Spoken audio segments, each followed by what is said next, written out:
Det är inte ofta man ser dig i soffan. Nej, det händer inte varje dag direkt. Och speciellt inte att få vara här i Sverige och prata med en nordisk publik. For du bruker jo du er jo mye i USA, jobber mye i USA nå. Må man være litt mer sånn preacher i USA, som jeg tenker på Steve Jobs och Facebook, Zuckerberg och all de här. Det är inte naturligt för mig. Jag startar som en programmerare. Liksom. Jag brukar sitta nere i en källare eller i ett mörkt rum och sitta och programmera med datorn. Så för det är för mig kanske inte det mest naturliga. Vi ska höra lite mer om det, men först må jag bara jag må till begynnelsen av Spotify. Alltså Spotify är, för de som inte vet, är en innovation, en teknisk innovation som gör att man kan dela musik på nätet lagligt. Ja. Och det här var du överbevist om som 24-åring att det var en genial idé. Ja, men alltså, jag tyckte ju att det var ju så här folk egentligen gjorde. 98-99 så kom det ett musikprogram som heter Napster och det förändrade mitt liv. För helt plötsligt så upptäckte jag massa artister från andra personer. Och många av dem var gamla klassiker, Led Zeppelin eller Beatles eller vad det nu än må vara. Och då tänkte jag så här, ja men det här måste ju gå att göra bättre och det måste gå att göra enklare.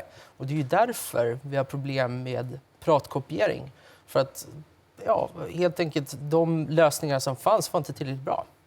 Men när du då ska överbevisa skivbolagen och skivbolagsdirektörerna som ju så på det här som piratvirksomhet, att man laddade ned musik ulovligt. Just det. När du kommer, vad slags världen var det du kom in i då?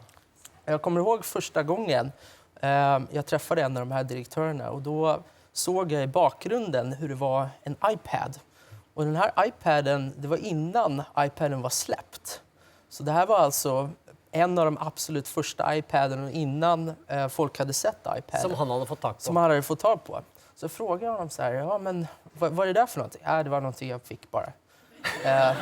Och han hade inte ens prövat den. Och lite senare då så kommer in någon med ett papper så frågar han så här, jaha, vad säger det här faxet? Nej men det är ditt e-mail. Jaha. Och då har han alltså fått ett e-mail utskrivet och han säger, ja faxa tillbaka det här till den här personen. Så han har alltså aldrig provat en dator. Så det här var branschen som du kom in och skulle utmana? Ja, då förstod jag nog att det kanske inte skulle gå på bara 1 eller 2 månader att få det här gjort. Utan att det skulle ta lite längre tid. Och det tog 2 år. Och lyckligtvis så finns det väldigt många på skivbolagen också som naturligtvis ser framåt och använder datorer. Men det är ju inte så konstigt om du ser det från dessa gamla direktörerna som kanske har varit med sin poppens början. Det är ju också konstigt kanske att de ja men du kom ju och bara sa egentligen det du sa var ju att du ville ha all musiken deras och dela ut gratis. Så det är ju det är ju ett en 24-åring som kommer upp på en källare i Sverige, en datanerd. Just det. Fattar du från deras perspektiv? Det är ju ett ran, rätt och slett. Ja, de var ju lite skeptiska i början, så kan vi väl uttrycka det. Men jag tror det vi lyckades göra ändå, och mycket av det var ju bara att vi trodde på vår idé och vi fortsatte göra den bättre. Vi fortsatte ha den här envisheten att komma in varje vecka och fortsätta boka möten med dem och bara lyssna på vad deras argument var och ge nya argument själv. Sen så tror jag i slutändan mycket handlade om att de fick testa produkten. Vi byggde ju produkten samtidigt som vi förhandlade med skivbolagen. Och så gav vi dem den. Och till slut så upptäckte de att det här är ju fantastiskt. Det här måste ju finnas. Och det var ju då vi hittade en lösning. Och idag så har du något sånt som 15 miljoner låtar fått. Vi har 15 miljoner låtar, ja. Absolut. Det är fantastiskt.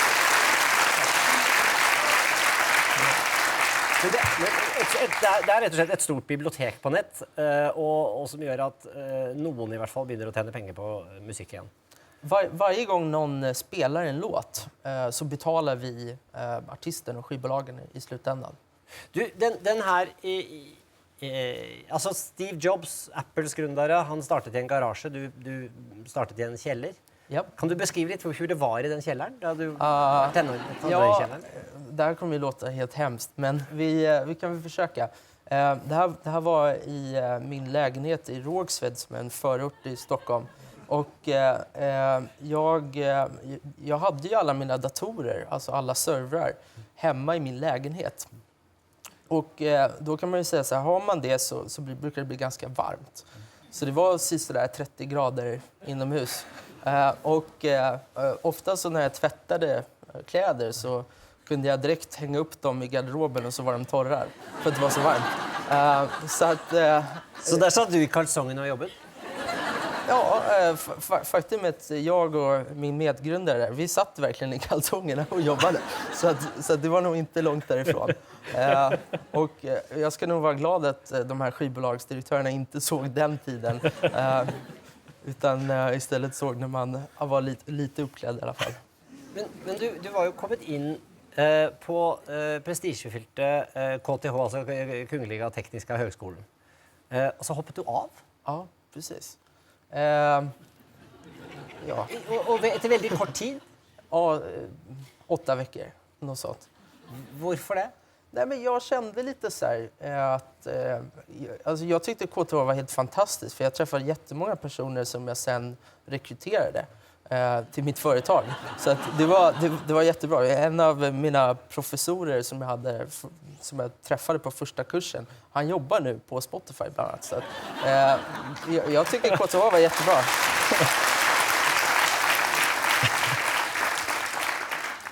Men du blev ju efterhvert en så pass rik man att du kunde komma dig upp av källaren och in i en röd Ferrari. Ja, just det.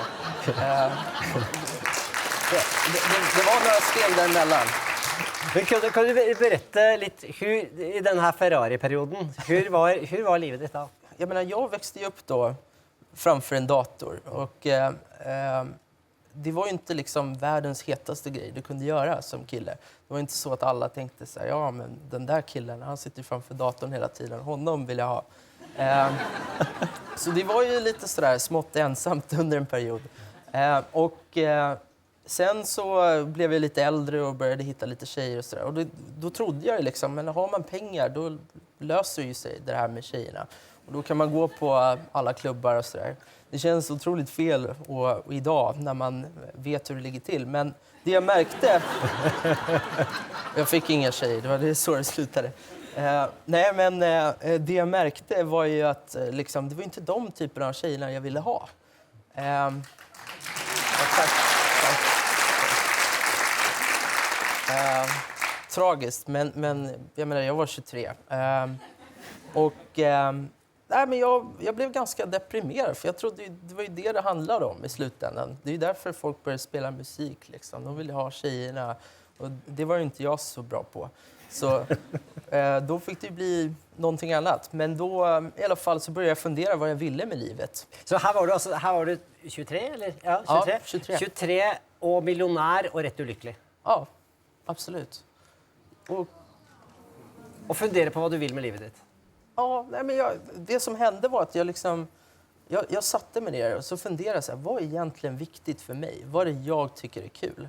Och då kom jag ju på att jag tyckte det var otroligt kul, den här skaparkänslan. Den här grejen av att faktiskt göra någonting, och även om det är på litet sätt, förändra världen. Och sen har ju alltid där musik och teknik funnits där. Och så kom jag att tänka på att det här med Napster, det är ju egentligen en fantastisk tjänst. Men det funkade ju inte för artisterna. Och då ville jag göra någonting som både funkar bättre för användarna och samtidigt funkar för artisten. Så du ville göra piratverksamhet, men du ville göra den laglig? Exakt. Jag ville göra någonting som var ännu bättre. Du var själv en pirat, inte sant? Bara så det är sagt. Du stjal massa musik. Ja, absolut, massvis. Det var allt jag gjorde, höll jag på att säga. Men du har ju också fått i den här processen bli känd med Bono, med Neil Young, hur är det? Du har stjålet deras musik i årvis, och nu ska du bli kompis på något sätt. Är det en övergång lite så? Nej, men jag tror ändå så här att i mångt och mycket, vad jag vill göra är att jag vill ju ta musikindustrin tillbaks igen. Jag menar, den saken som är mest glädjande för mig nu när jag pratar med folk här på de nordiska skivbolagen där Spotify faktiskt är en otroligt stor del av alla pengar som kommer in. Det är ju att de nu kan faktiskt signa upp mer artister än vad de kunde innan. Men varför tror du typ Coldplay, Paul McCartney inte vill vara med? Jag tror att det är att de kanske inte riktigt förstår modellen. För det här är en helt annan modell. Även på iTunes så var det så att du säljer ju ett exemplar och helt plötsligt här, så, som du säger, man ger bort musiken, men det är också en hel del av dem som väljer att betala. När någon band føler sig ranet för att du ger bort deras musik? Ja, men återigen, jag tror så här. Oftast när man sätter sig ner med artisten sen och man förklarar hur passionerad man är över att få folk att igen komma tillbaks till musikindustrin och faktiskt bidra. Då vinner man över dem. Det spekuleras väldigt mycket i hur mycket ditt bolag är värt. Och 2 miljarder dollar är ett tal som har verserat. Vad tänker du om det talet när jag säger det? Det var ju kul. Nej, men jag tänker nog inte på det. Vad jag tänker på... Klart du tänker på det.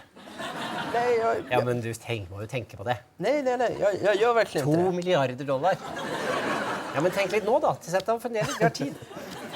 Då får jag nog tänka väldigt länge. Nej, men jag känner ju så här att det är 500 miljoner människor runt om i världen som lyssnar musik online. Alltså det kan bli mycket större, det är det du säger. Ja, det kan bli extremt mycket större. Men är det helt utelukket för dig? För det har varit spekulerat om både Facebook och Apple som intressenter till att köpa det här. Är det helt utelukket för dig att sälja? Ja, det finns inte på kartan. Jag tror jättemycket på det vi gör och vi vill bara fortsätta göra det. Och återigen, varför vi startade Spotify? Jag hade ju pengar från början. För mig var inte drivkraften pengar. Drivkraften var att se om det gick att förändra världen så att folk kunde skapa mer bra musik. Vad skedde med Ferrarin? Den är såld. Den är borta. Daniel Ek, jag är väldigt glad för att du är med oss här idag. Tack så mycket. Du ska bli kvar en stund. Tusen tack för att du kom. Tack själv.